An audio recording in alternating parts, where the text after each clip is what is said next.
biggest opening of the year is a Minecraft movie directed by an indie filmmaker, Jared Hess. How do we explain this? Audience anticipation, legacy of an IP that's really well integrated and still active to this day. And also, I guess, the TikTok phenomenon, which Steph can speak much more to than I could. Oh, yeah, absolutely. It was marketed very well on TikTok. So this movie resonated with that group of people. It makes sense that this is mostly walk up, considering that generation doesn't really go to the movies. So I don't really expect them to have like the Fandango or movie app downloaded to their phone. So their parents are just taking them to the movies, giving them money and dropping them off. And if you look at TikTok, if you see all the TikToks, it's mostly young boys. I think it's like 85% boys in the theater. And there's no parents around. So they are dropping them off and they're buying their tickets there at the theater. So yeah, the walk up, a lot of sense. Makes a lot of sense. Yeah. But it is... I think really quickly, I just think this is what it means, you know, when they say this wasn't made for us or made for you. This was literally made for a specific group, and that group showed up. Mm-hmm. That group showed up, right? This wasn't meant for, you know, grown adults. This wasn't meant for people who don't play the game. This was meant for a certain crowd, and that crowd showed up and supported this movie. I think this also speaks to the fact that the idea that theaters are dying is a myth because the money is there. You know, a movie like this, it's not a good movie, but people came out in droves. People spent money. A third of $1 billion. It's going to probably hit $1 billion. The money is there. People will buy tickets to see good movies, good event movies like this. But here's the thing: you say the movie wasn't good, right? And I do agree to some extent. But here's the thing: I didn't hate the movie either. Like I thought it'd be very just glowing, and I walked out feeling like it was fine for what it was. Yeah. Like I didn't hate it. I mean, compared to Snow White, yeah, you know, Snow White tried everything it could outside of its story and stars to attract children. You know, the movie is just loaded with cute animals, but it had that. It had a message that people just weren't into, and it had a lot of creepy things that people weren't into. So, you know, but my whole point is the idea that the theaters are dying. It's not the theater's fault. It's Hollywood's fault. Oh, yeah. And then also Hollywood has greatly underestimated the 10 to 18 market when it comes to other films out there. This is like the first one that kind of hits that niche really hard. And, you know, all the more power to them because the theaters need this. Warner Brothers needs this. And also this is kind of like, how do you do pandering right to your target audience? And I think Minecraft is a most recent and positive example of that. Well, here's my question. Like, do we consider this do we consider this an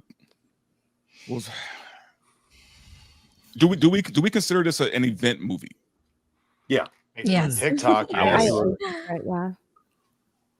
Absolutely. Okay, so I guess that's the sauce then, right? But they're going to learn the wrong lesson, Dante. That you shouldn't go to one of these movies and be like, I didn't hate it. The story should be great and endearing. It could have been about him and a family. Instead, it's a viral. Considering I'm not the target audience at all, and I still didn't hate it. Like I mean, that's not bad. Like I'm not the audience for this. How many gummies? You have to rate the movie based on how many gummies. I only had two, but the thing is, I don't know. Like it just wasn't that horrible of a film. Like look, even Jack Black, who I thought would be completely obnoxious, didn't bug me all that much in this movie. Oh, go ahead. It touched on a specific market, a demographic of young boys who grew up in the meme culture and whose primary entertainment are video games. It's all online, Twitch, TikTok, YouTube, a ton of free entertainment right at their fingertips. This is what they grew up with. And yeah, it's stupid, but yeah, you find a lot of stupid things that's funny and entertaining on social media, and it touched and it resonated through that. And I hope that what Disney learns from this is that if you create something, know your audience, and create something you know the core fan base for it will show up. They will support it in droves. That they're not going to watch. They're not going to watch Snow White. That was like clear as day. But Minecraft is something that they grew up with. Yeah, I think the idea of connecting the IP to the audience that's going to watch it and not making what you think the audience wants to watch, but making the movie that the audience actually wants to watch is the takeaway lesson here. Disney hasn't been doing that. They could have made a Snow White movie that connected to people that would want a Snow White movie, but making a movie about a young girl boss liberating the forest or the kingdom, from the evil stepmother and all of that. That's not the movie people wanted to go and watch. They wanted to watch a romance. They wanted to watch Someday My Prince Will Come. They wanted to see the movie that we all watched, just in live action. And, Disney didn't pull that off. So that's why nobody came to it. Also, Rachel Zegler is, it's a terrible spokesman for that Very film. unlikable. But I think that's the thing. That's the big takeaway. They have all of these IPs. They have purchased these IPs all over the place. They're buying up video game IPs as we speak. There's going to be a Zelda movie coming out. Are they going to connect the video game franchise and the IP to the audience that's going to come and watch it? Or are they going to do something off the wall that nobody really cares about? And it's like, nope, not mine. And then, they're going to waste a whole lot of money and time and effort. I think Minecraft figured it out, or Warner Brothers figured it out with Minecraft. Let's make it for this TikTok crowd. Let's make it for these, under 15 age group, and let's watch the money roll in. Hopefully you can hear me, but I'm not on screen right now. This layout only allows for 8. But I do want to say that I'm so excited this is a hit. The popcorn buckets for this thing are crazy. There are McDonald's Happy Meals. I'm excited because theaters need this badly. I'm surprised at CinemaCon there was not a revolt amongst theater owners, because they needed this. And look, I did not love the film. Not a Minecraft fan. I'm a fan of Jared Hess, and I like Jack Black. 20 years ago, Jack Black, not so much lately. But the fact that this knew its target, went after them. Alan and I sat in a theater in Vegas. There was a young boy and his father watching it. They loved it. They love the film. They got it. Good for them. And I don't even mind the TikTok videos. Maybe, Steph, you have some, you can put in the private chat. We'll take a look. But I don't mind it because I remember Rocky Horror Picture Show. And if for a certain audience, this is a thing they want to participate, I think like the sing-alongs, like I think it's fine. If you're going to the Minecraft movie and kids are getting rowdy. Look, rowdy screenings are fun for certain kinds of movies, like the Terrifier movies. People go crazy during those. Certain types of films, group participation, let them have that fun, And I wonder what would happen if they targeted a Star Wars movie for Star Wars fans. Imagine the money. I just bring that up. That's what they had, Chris, with, technically The Force Awakens was targeted with all of the, hey, we're going to get Han, Luke, and Leia. It looks like they're back in the Falcon. It gave us those nostalgia member berries. Oh, yeah, I can't wait to see what their adventures are going to be like next. That's kind of what The Force Awakens gave us. And that's why that movie made $2 billion at the box office, because they gave us the promise. And then ever since then, it's just been downhill. But at least with that initial, film, it's like, hey, that's the promise of what Star Wars fans expected when we were going to get more Star Wars films. And they haven't gone back to it. They kind of went away from it in that exact same movie, and then they haven't gotten back to it. Do you think they planned for this to go viral? By the way, you kept saying that they targeted the right group. Isn't this just the marketing team that got really lucky with their videos going viral? And did Warner Brothers get lucky? That's Warner Brothers did get lucky because their marketing for this was poor. It was the TikTok fans that actually kind of blew this up. Right. So, I will say it this way. I know a lot of people in Hollywood, for some strange reason, hate David Zaslav, but since he took over Warner Brothers, they've had a lot more successes than misses. With, of course, the obvious exception of like Joker Folie à Deux. That was a huge bomb for them. But when you take a look at Wonka, the Dune movies, Godzilla. That was kind of before him, though, right? That deal was made before him. Wonka was no, Joker. Oh, Joker was like Toby Emmerich and them. These are Minecraft fans in the theater. He also removed ideology. Yeah. Today we are about to witness heat. This is a little preamble. This is fun. Yeah, I have that book. People are having fun in the theater. Good. To this movie today, crafted our first tools, built our first house, tamed our first wolf. Yeah, start at the top and work your way down. Built our first nether portal. Oh, you're from Oklahoma. Life has never felt the same. With this game and now this movie, we finally have a meaning, a purpose to keep pushing forward. So before we witness greatness, I would love all of us to take a moment and realize the moment of our lives. Now, everyone with me, say "We are Minecraft" on 3. All right, I've heard enough. Yeah, you know, It's crazy. It's actually kind of cute. Yeah, it's crazy. Like that's their generation. Like they absolutely love this movie. We're going nuts. We're going nuts. Okay, I'm just not sure how repeatable this whole thing is. Well, that's a good question, Badger. Would this movie be forgotten in a year's time? I think so. If you don't have the heart with it, don't worry, like Minecraft 2 is coming out. I'm curious about like the second, third, fourth week of this movie. Because like once like the hype dies down, they have their TikToks, they went and saw the movie, they participated in everything. Are they going to stop? Like, well, I'm interested in the drop from week to week coming up. Right. Simply because this is very trendy on TikTok and they usually go to the movie theater when things become trendy. I'm wondering if it's going to have a drop in the upcoming weeks and what kind of a drop that's going to be. Okay, that's Rocky Horror Picture Show stuff. I can't say I didn't throw popcorn in a theater when I was young, right? Like I did. I admit I did stupid shit in a theater. I saw Rocky Horror. I saw Dawn of the Dead. In its first run, I was too young to drive. My friends drove me. We saw it I think we started at 3 a.m. We got out of the theater. The sun was coming up. It was a very surreal moment.